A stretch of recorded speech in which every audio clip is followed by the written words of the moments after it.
All right, I'm going to call this meeting to order. On my first take here as Mayor Pro Tem, so hopefully everyone up here will go easy on me and we can have an orderly, well-run meeting here tonight. But first, would ask that folks stand for the Pledge of Allegiance.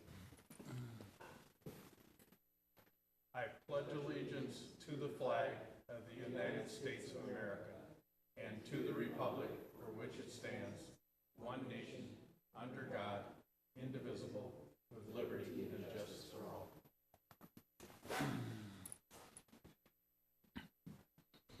All right, up first, I believe we have the open forum, but I haven't seen any cards for that, for anyone that wants to speak. So next, we'll go to the approval of the agenda as it stands. I'll move the approval of the agenda. Second.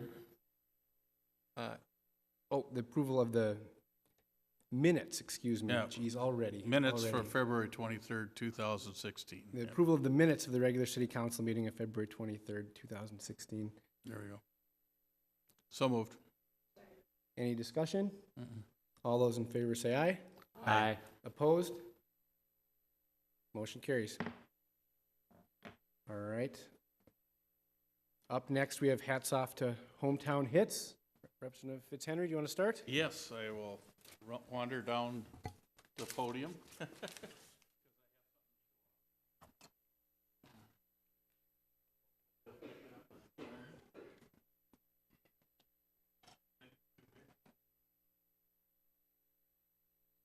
Do I have to turn it on, or are they going to grab it? I don't know if they can hear me back in the control room. I'm hoping the control room's going to put that, put it up. Let's see. There we are. They got it.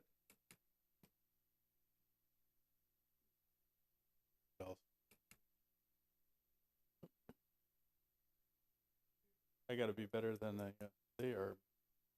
Well, anyways, hopefully you can read it. What I want to advise the council is last Thursday I went to a joint meeting of the Beyond Yellow Ribbon group through the state. It was in St. Cloud.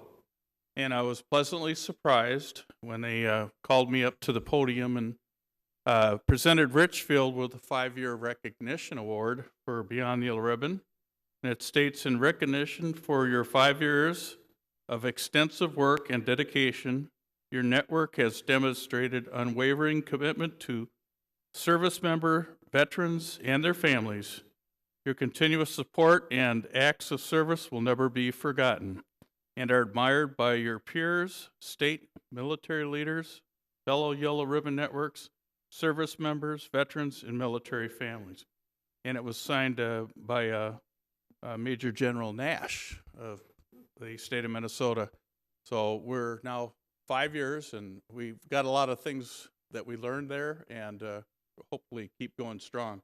The other thing I wanted to mention, usually you watch the news and we see bad things about Richfield. Twice in one night I saw good things. Same channel.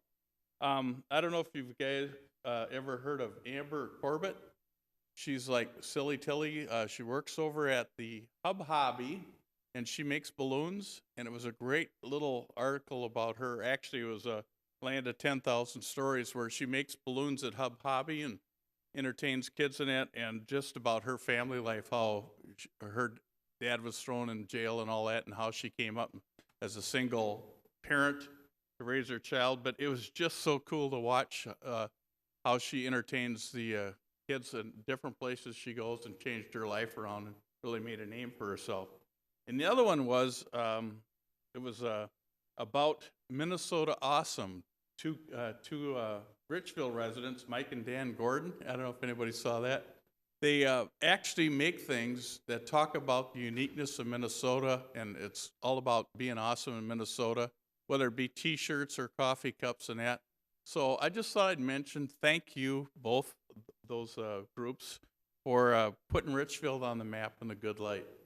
So that's all I have. All right, Representative Elliott. Thank you. Kind of on the same lines, think, everybody knows Minnesota is a state of hockey, and last week was a high school hockey tournament. And there is an offshoot of the high school hockey tournament for the last 4 or 5 years. It's called the Hall of Fame of Hockey Hair. know if anybody's seen it in the paper. It's been on most of the TV channels. And last night, there was a fairly significant piece about it, and it was, at the end of the newscast when Frank Vassalero sits on the couch and kind of ruminates on about what's been going on. And like Tom was saying, is that we have hidden treasures in the city of Richfield, and they spend a lot of time passing accolades on the Hendrickson Foundation. And the Hendrickson Foundation was set up by a local family, Larry Hendrickson, his sons Darby and Dan, and his daughters Christine and Julie. Larry coached high school hockey forever. Darby played at Richfield, played at the U, played with the Wild, actually scored the first goal in Wild's history.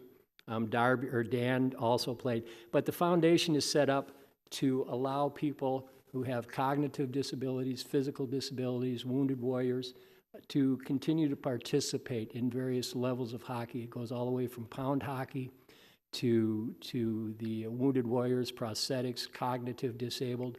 And what the Hendrickson Foundation does is provides financial support, providing the equipment, travel expenses to go to national tournaments, and overall, something as simple as the special needs team is cognitive disabled kids who still want to participate in sports, want to have the feeling of belonging to a team. And in the recent past, the financial portion of the executive board voted to order $2,000 worth of letter jackets for the kids that are 12 to 18, because everybody that's ever participated in a sport or went to high school has, for the most part, wanted a letter jacket or some recognition of the fact that I'm from the school, I belong to the school, I participate in events. So they did that. And Frank Vassalero, the last 3 years, the Hendrickson Foundation has had a fundraising dinner promoted by Pat Fallon, who just recently passed away, and it was down at Fallon International. And the Fallon organization is going to continue to do that. And I'm not looking for donations. I just wanted to pass it on that those are the type of things in a community that form a community and make a community strong. When you've got, they're not out for the accolades, they're not out promoting themselves, they're promoting what they're trying to do. So it's all about the kids, it's not about the foundation. And I think everybody really appreciated the time and the thoughts that Frank Vassalero passed out to the public last night in regards to that foundation. I found it heartwarming and well-deserved. So it's once again, Tom, just fitting with your saying, there's any number of them, and you don't know about them because they don't promote themselves, but they're there and they're doing good things, not only just for the city, but for the community at large. So that's it. And yay, spring. Amen to that. Councilmember Garcia? Well, you're not going to believe this, but Fitzhenry and Elliott took what I was going to say. Again. First time for everything. I know, but I'm going to be careful next time and put my papers down. We've had well-recognized conflicts, and for this one, I apologize. Good. Accepted.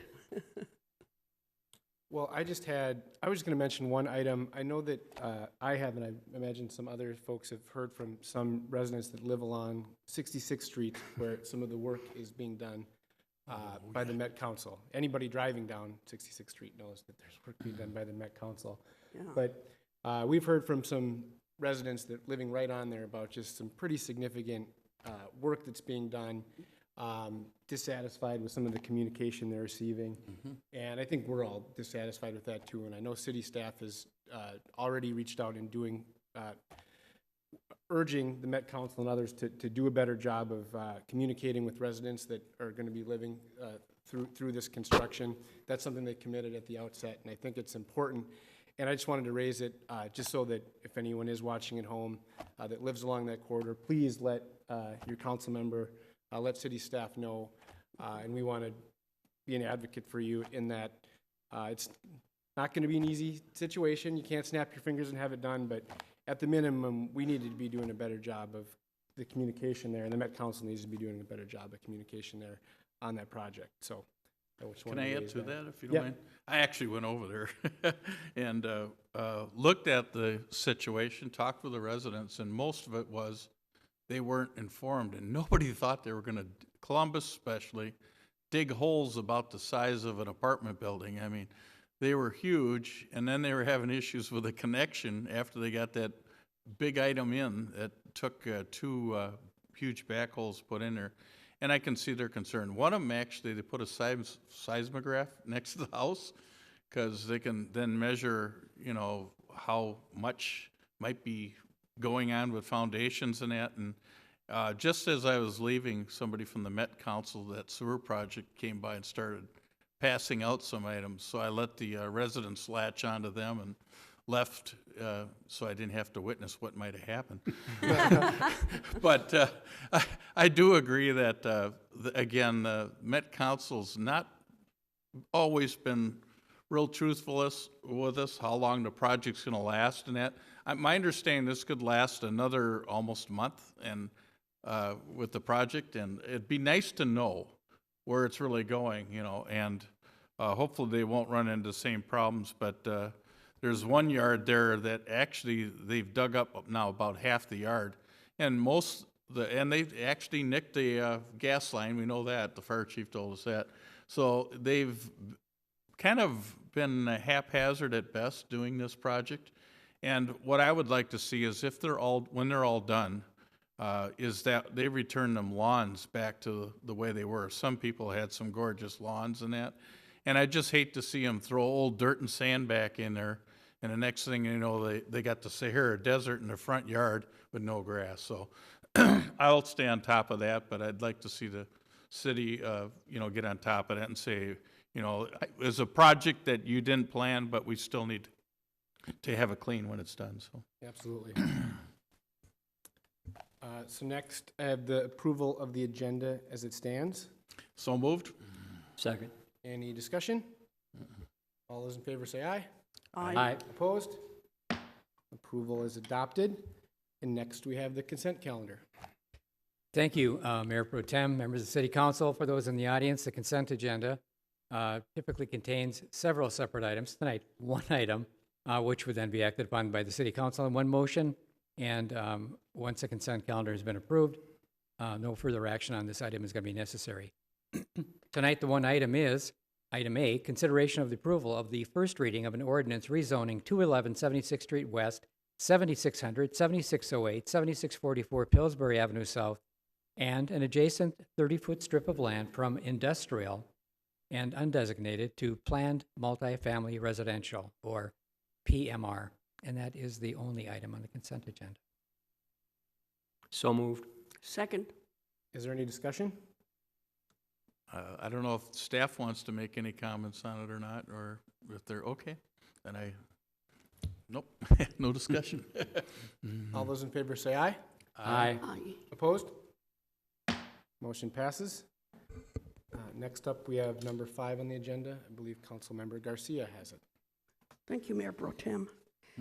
This is an item, a consideration of a resolution regarding an amendment to approve development plans for the Market Plaza Village Shores mixed-use development at 6501 Wood Lake Drive. The proposal includes an additional 50 units of housing and site modifications to accommodate a 16,000 square foot medical office tenant, which is the Hennepin County Medical Center.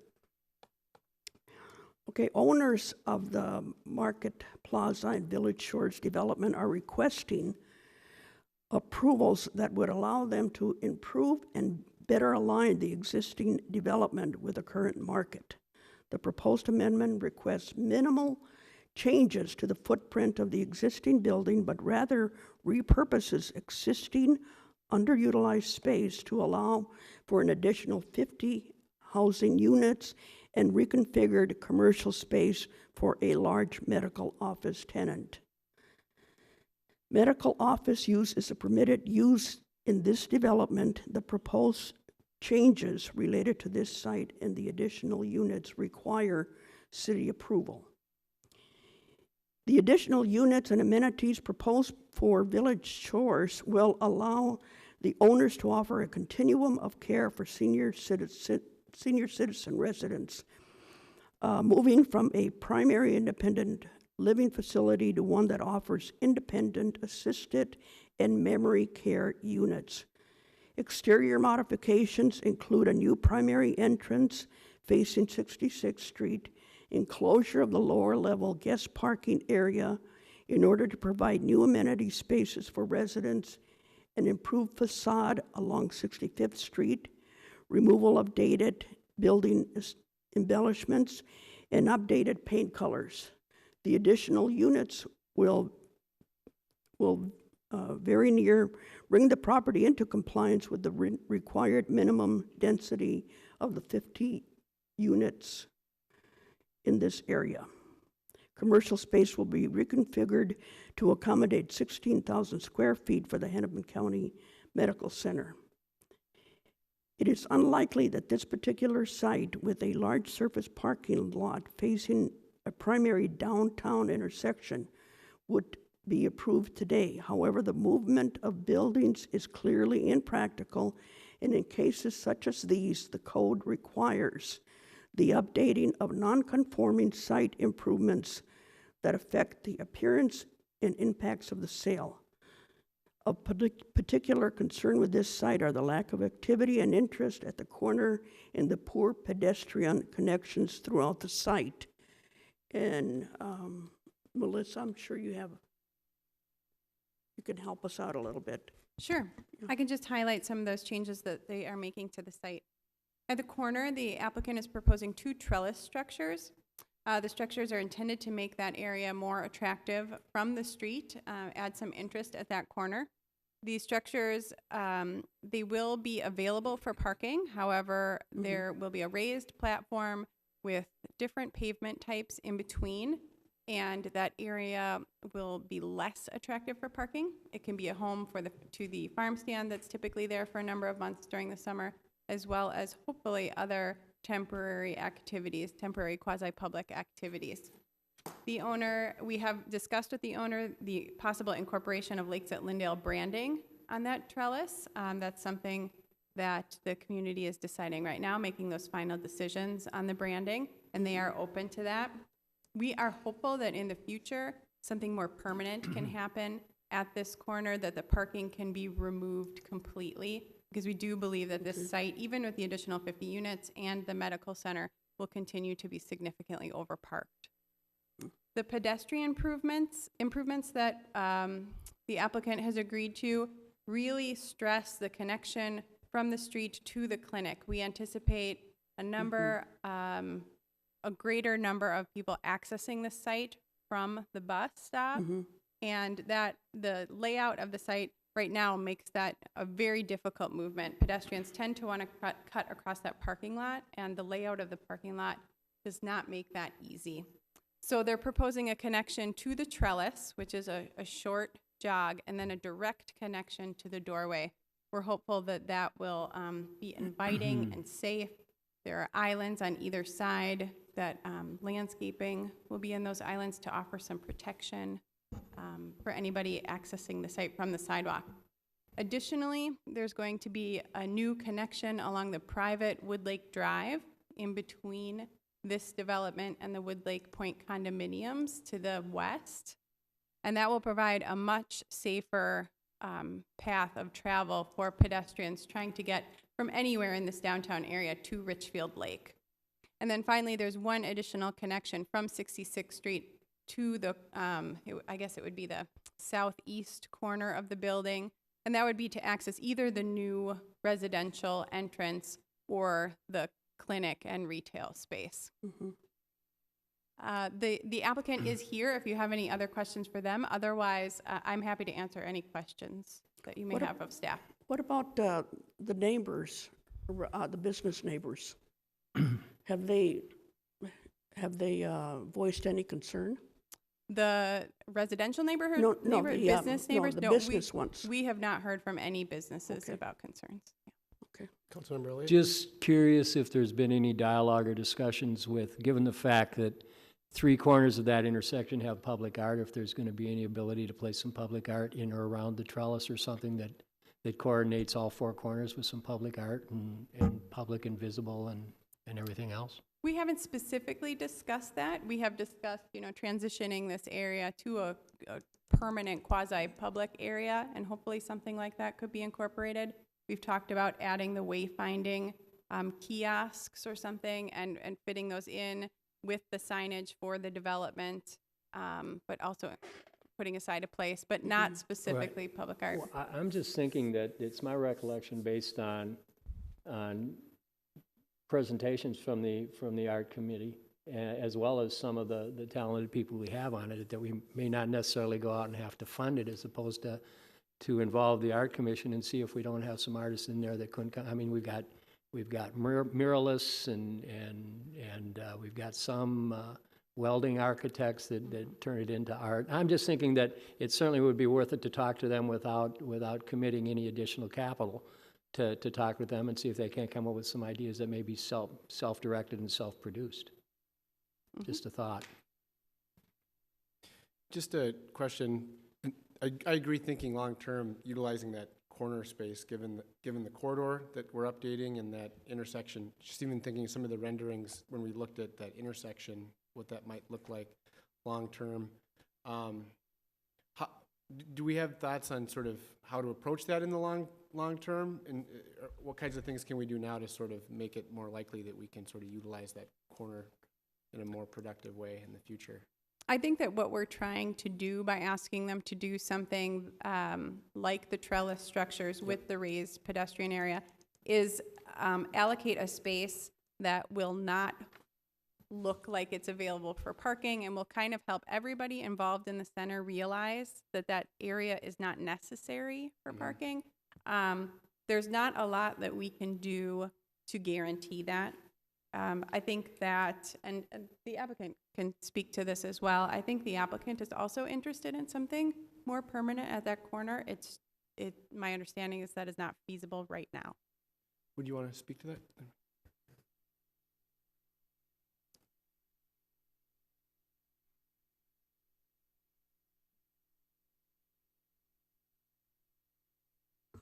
Hi. My name is David Gevers. I'm Vice President and Director of Development for EJ Plesko and Associates. We're related entity to the owner of the property, both Market Plaza and Village Shore. So, in answer to your question, we had looked at trying to populate that corner. Two things sort of came together. I think in the long term, I agree with Melissa that we'd love to put something out there, add retail square footage or something to make it more in keeping with the type of urban projects that you'd see today.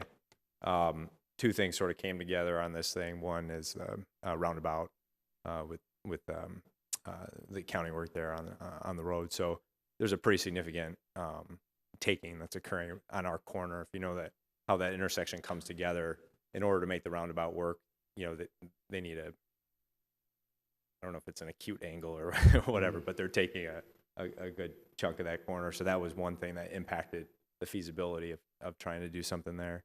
And then the other is our, also from the county, our new tenant, who we have a signed lease with, had very high parking counts, a very high parking requirement threshold for their use. I agree that I think it's more than they need. So I think this is a good solution that says, okay, let's see how this goes and how underutilized it is. And then, we can have that conversation in the future. So no one would want to add more, rentable square footage there than us. Makes sense. Thanks. Other questions, comments? Okay, then I move that we approve the resolution amending the plant unit development, conditional use permit, and final development plan for 6501 Woodlake Drive, also known as Village Shores and Market Plaza. Second. All those in favor? Aye. Opposed? Motion passes. City Manager's report. Mayor Pro Tem, members of the council, I really don't have anything to report this evening. All right. What a surprise. And I've been told you don't want to forget this one. We have claims and payroll. So moved. Well, maybe we should think about that. I moved it. We need a second. So. Second. All those in favor say aye. Aye. Aye. Opposed? Motion passes. And with that, in under a half hour, meeting adjourned. Very good.